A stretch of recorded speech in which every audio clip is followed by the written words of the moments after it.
Hey guys, welcome to another Quant Skills video.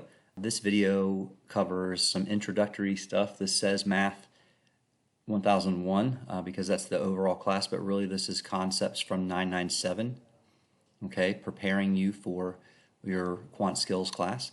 And this is solving proportions. This is just a review worksheet. We're going to use this in Chapter 3 when we are solving percentage problems. And so just a reminder of how this works. This works using something called cross multiplication, but I need you guys to understand something. There isn't a mathematical rule that's called cross multiplication. It's a shortcut method. All right. So what's actually happening here when you're doing cross multiplication, what you're doing is you're saying, I want to get rid of this 12 in the denominator, so I need to multiply by 12. But if I do it on one side, then I do it on the other. All right, and also I want to get rid of this 18, right? The 12 divides the 12. Then I want to get rid of this 18, so I got to multiply by 18. But if I do it to one side, I got to do it to the other. And so this 18 divides that away. And so what ends up happening is the 12 that was on the bottom here gets multiplied by the 24. And the 18 that was over here gets multiplied by the x. Okay, and then you can solve 12 times 24, do that in your calculator, you get 288. That equals 18 over x, and then you divide both sides by 18, okay, and you get 16 equals x, okay.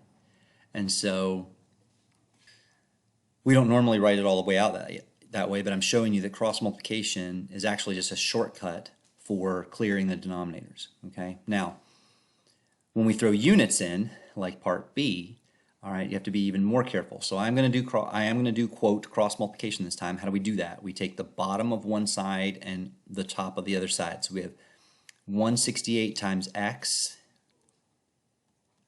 this way, and this way we have 3 times 548. And you can't forget the equal sign. The equal sign stays here. It's there, it's still there. Okay? So if I multiply on my calculator, 3 times 548, I get 1644. This is 168x. Divide both sides by 168. Okay, and I get x equals 9.7857, blah, blah, blah, blah, blah. It says round to the nearest hundredth. That's 2 decimal places, and so it's 9.785. That gives me 9.79. Okay, so it's certainly not always going to be in exact form. Now, this answer is not correct the way that it is. Why? Because in problem number 1, we just had x's, right? Just numbers. But here we had units. So if this is kilometers on top and hours on the bottom, then x has to be what? X has to be 9.79 hours. Okay? So here's what I want you to do. I want you to take problem C and problem D on your own paper. All right, pause the video, and I'd like you to try each of those. So pause the video, try each of those, and then come back and we'll go over them together. Okay, so let's take a look at C and D. I moved them to a different page so I got more room. All right, C, if we cross multiply, we take 40 across times x, that's 40x. And we take 28 times 60. And again, don't forget the equal sign. Okay, so when you take 28 times 60, you get 1680. That's equal to 40x. Divide both sides by 40. And you get x equals 42. Okay. And then for this last one, again, you can drop the units when you're multiplying.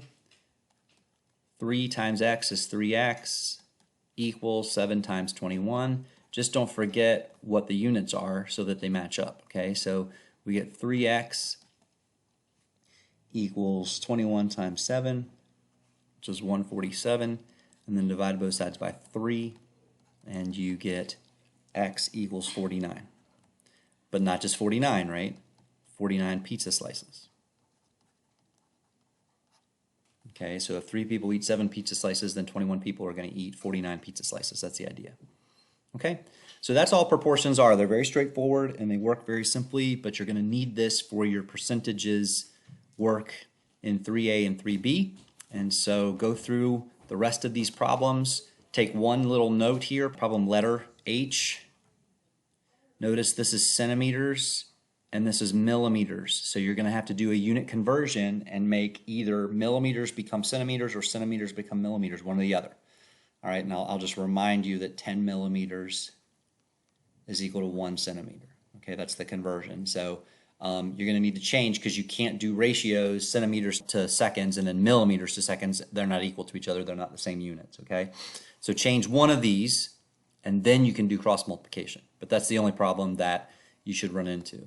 Okay, go through all of these problems. I'll upload the key onto D2L and you can check your work. Thanks.